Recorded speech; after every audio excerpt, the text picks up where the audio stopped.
Hello বন্ধুরা, আজ তোমাদের মাঝে নতুন আরেকটি ভিডিও নিয়ে উপস্থিত হলাম। তো আজকের যে ভিডিওটি সেটি হচ্ছে একটু অন্যরকম ভিন্ন ভিডিও। আমরা আজকে কয়েকজন বন্ধু মিলে যাচ্ছি একটু ঘুরতে। ঘোরার উদ্দেশ্যে দেখি কোথায় গিয়ে কি পাওয়া যায়, দু চোখ যে দেখে যাই, ঘুরতে যাচ্ছি। তো ঘুরতে গেলে সবারই ভালো লাগে, কার না ভালো লাগে, সবারই ভালো লাগে ঘুরতে।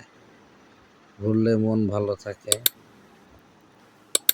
তাই ছুটির দিনে আমরা একটু ঘুরতে বেরোইছি। তো আজকের ভিডিওটা বিশেষ করে উদ্দেশ্য একটা আছে, সেটা হচ্ছে বিখ্যাত একটি দিঘি, মহিষার দিঘি। এটি শরীয়তপুর জেলার ভেদরগঞ্জে অবস্থিত এবং মানুষের মুখে শুনতে পাই ওই মহিষারে নাকি সৌরভ গাঙ্গুলীর পৈতৃক নিবাস রয়েছে। সেখানেও একটু যাওয়ার ইচ্ছা আছে। তো আমরা গাড়িতে যাচ্ছি, খোলা আকাশের নিচ দিয়ে।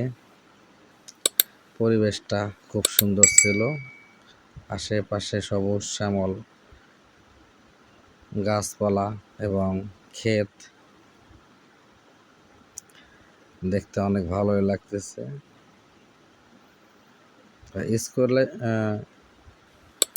স্ক্রিনে যে একটা বিল্ডিং দেখতে পাচ্ছ, এটা হচ্ছে একটি কলেজ, এটা বুড়িরহাটে অবস্থিত। তো রাস্তা তো ভালোই দেখতে পাচ্ছি, খুব বেশি খারাপ না, সকল দিকেই রাস্তাগুলো ভালো ছিল, তাই আমাদের যেতে কোনো অসুবিধা হয়নি। তো বন্ধুরা, ছুটির দিনে যদি সময় পাও তাহলে অবশ্যই কোথাও না কোথাও ঘুরে আসবে, দেখবে ভালো লাগবে। সাথে যদি ফ্যামিলি যায় তাহলে আরও বেশি ভালো হয়। তা আমরা আরেকটা জিনিস শুনতে পেরেছি যে মহিষার দিঘির ওইখানে একটা মন্দির আছে, দিগম্বরীর মন্দির। আমরা সেই মন্দিরটাও পরিদর্শন করব এবং সেখানে নাকি বিরাট মেলা হয়, সেই মেলাটাও পরিদর্শন করব। ভিডিওটা ধারণ করেছি অনেক আগেই, কিন্তু পোস্ট করব বলে আর করতে পারিনি, যার কারণে একটু দেরি হলো। আসলে পোস্ট না করে পারলাম না, আনন্দ তো একা একা উপভোগ করা যায় না, তো সকল বন্ধুদের নিয়েই আনন্দ উপভোগ করতে হয়। তাই আমি দেখাতে চাচ্ছি যে কোথায় কোথায় ঘুরতে গেলাম, সেই জায়গাগুলো দেখাতে চাচ্ছি।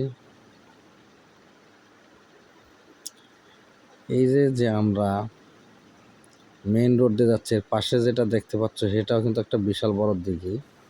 যদিও এটা মহিষার দিঘির মতো নাম করা নয়, তারপরও বিশাল বড় একটা দিঘি। আমরা অটোতে যাচ্ছি, শেষ হচ্ছে না, তাহলে বুঝতে পারছো যে আসলে কত বড় দিঘিটা। তো আমরা প্রবেশ করে ফেললাম আমরা সেই মহিষার প্রথম দিঘিতে। এটা একটু ছোট দিঘি, এরপর একটা যাব আমরা একটা বড় দিঘিতে। তাই আমরা ছোট ছোট পায়ে হাঁটতে রাখলাম, আশেপাশে মানুষদের জিজ্ঞেস করলাম যে দিঘিটা আর কত দূর আছে। বিশেষ করে এই দিঘিতে আসতে হলে ভেদরগঞ্জ থানার শাহজাহানপুর যে স্ট্যান্ড আছে সেখানে নামতে হবে। ওইখান থেকে নামলেই যে কোনো মানুষের সাথে যোগাযোগ করলে স্থানগুলো দেখা যাবে। আচ্ছা, আমি যে হাঁটতেছি আমার হাঁটার বাম সাইড দিয়ে কিন্তু সেই দিঘিটা। তো আমরা একটু থেমে এক স্থানীয় ব্যক্তির কাছে এই দিঘি সম্পর্কে জানতে চাইলাম, কিন্তু সে বলতেছে যে আমরা আসলে এটা পুরোটা জানি না, কিন্তু এটার অনেক ইতিহাস আছে। তো যদি কোনো বয়স্ক ব্যক্তি থাকে তাহলে সে অবশ্যই বলতে পারবে। তো আমরা হাঁটতে লাগলাম, নতুন একটা অভিজ্ঞতা অর্জন করলাম, ঘোরা হয়ে গেল। হাঁটতে হাঁটতে আমরা দিঘির এই পার থেকে ওই পার পর্যন্ত গেলাম। চারিপাশেই আমরা ঘুরতেছি, মাঝে মধ্যে আমরা একটু রেস্ট নেই। আমার সাথে যে দুজন দেখতে পাচ্ছ, এই দুজন বন্ধু আমার, তারা এই ছুটির দিনে ঘুরতে আসছে। আমরা একসাথেই যাই, যেখানে ঘুরতে যাই একসাথেই যাই। আমাদের হাতের বাম পাশে কিন্তু দিঘিটা। তো আমরা ডান পাশ দিয়ে হেঁটে আমরা, এটা হচ্ছে দক্ষিণ থেকে উত্তর দিকে যাচ্ছি। হ্যাঁ, দক্ষিণ থেকে উত্তর দিকে যাচ্ছি। আমরা উত্তর পাশের যে দিঘির মাথা, সেই মাথাটা দেখতে চাচ্ছিলাম। রাস্তা মোটে ঘোরায় না, রাস্তা অনেক অনেক দূর হাঁটতে আমরা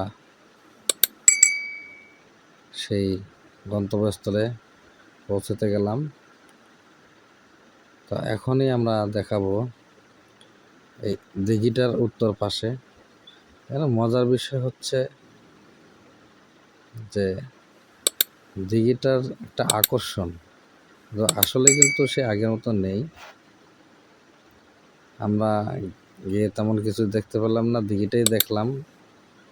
ভাবছিলাম মনে মনে যে অনেক কিছুই না হবে। তো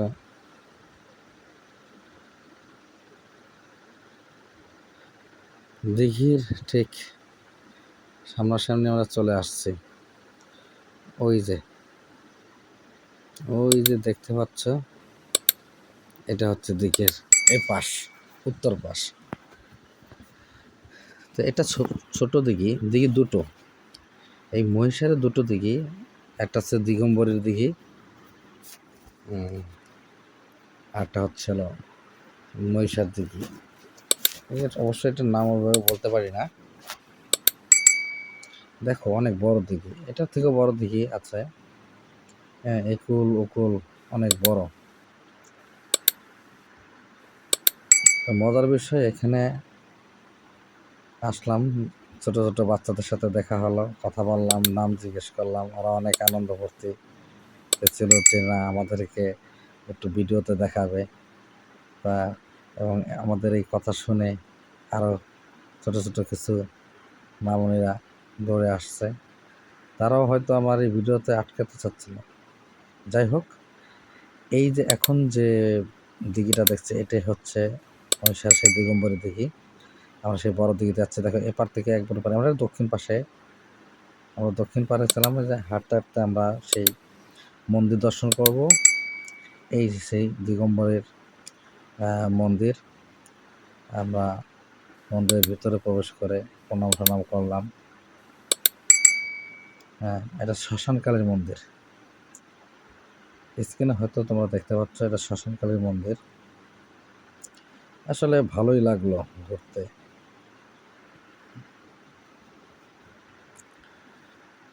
প্রণাম টনাম করে আমরা আবার এই যে সেই মেলা, যে মেলার কথা বলছিলাম প্রথমেই, যে মেলাটা এখনো শুরু হয়নি, দোকানপাট কেবল হচ্ছে।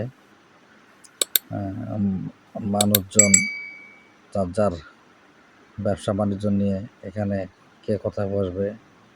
এই যে একটা বট গাছ দেখা যাচ্ছে, বট গাছটা অনেক পুরনো বট গাছ, অনেক বছর আগের বট গাছ। গাছটা কিন্তু অনেক বড়। গাছে এমনভাবে, ওই যে দেখতে পাচ্ছ, মনে হচ্ছে যে গাছেরও লোম হয়েছে। এরকম মনে হচ্ছিল। তো আমি আস্তে আস্তে যাব সেই গাছের তলায়। ওই গাছের নিচে আছি, এখানে একটা গাছ আছে, বট গাছ আছে। বট গাছের এখানে তো যে সনাতনী যারা আছে তারা এটার মধ্যে পূজা পার্বণ করে। তোমরা দেখো এই গাছটাকে কাপড় দিয়ে বেঁধে রাখছে। এই গাছের আশেপাশে মানুষ প্রদক্ষিণ করে, যার কারণে একটা চত্বর দেওয়া আছে। এরপরে যাব হচ্ছে এই যে যেখানে দেখাচ্ছি, এটা হচ্ছে হলো তোমাদের হচ্ছে শিব মন্দির, শিবলিঙ্গ বা শিব মন্দির। একটা শিবলিঙ্গ আছে, ওই যে দেখা যাচ্ছে স্ক্রিনে ছোট করে। ছোট, ওই যে শিব মন্দির আছে দিঘিটার ঠিক পাশেই, দিঘিটার পাড়েই মন্দিরটা।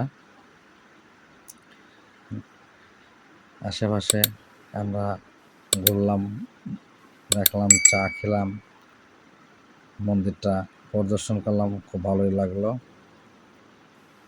এরপরে এই যে দিঘিটার যে পাড়, আমরা যে মন্দিরটা দেখলাম, মন্দিরের পাশে যে পাড়টায়, পাড়ের এখান থেকে মন্দিরটা পাশে আমরা এই দিঘিটা দেখলাম। তোমরা যদি কেউ এখানে আসতে চাও তাহলে অবশ্যই আসতে পারো, অবশ্যই ভালো লাগবে। পুরানো জিনিস তো, ঐতিহ্যবাহী জিনিস দেখতে কারই না ভালো লাগে। এখন আমরা আবার সেই মন্দিরের কাছে চলে যাব। এখানে একটা মজার বিষয় হচ্ছে যে এখানে পাঠা বলি হয়। ওই যে যেটা দেখতে পাচ্ছ, ওইখানে পাঠার গলায় করে রেখে তারপরে বলি দেয় এখানে। এই যে এটার মধ্যে, এটার মধ্যেই পাঠা বলি হয়।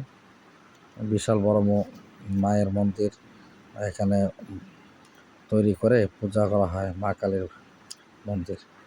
এটা হচ্ছে সৌরভ গাঙ্গুলির পৈতৃক নিবাস, তার দাদার ঘাটনা দেখালাম, এবং এটা তাদের বাড়ি, পুরাতন বাড়ি।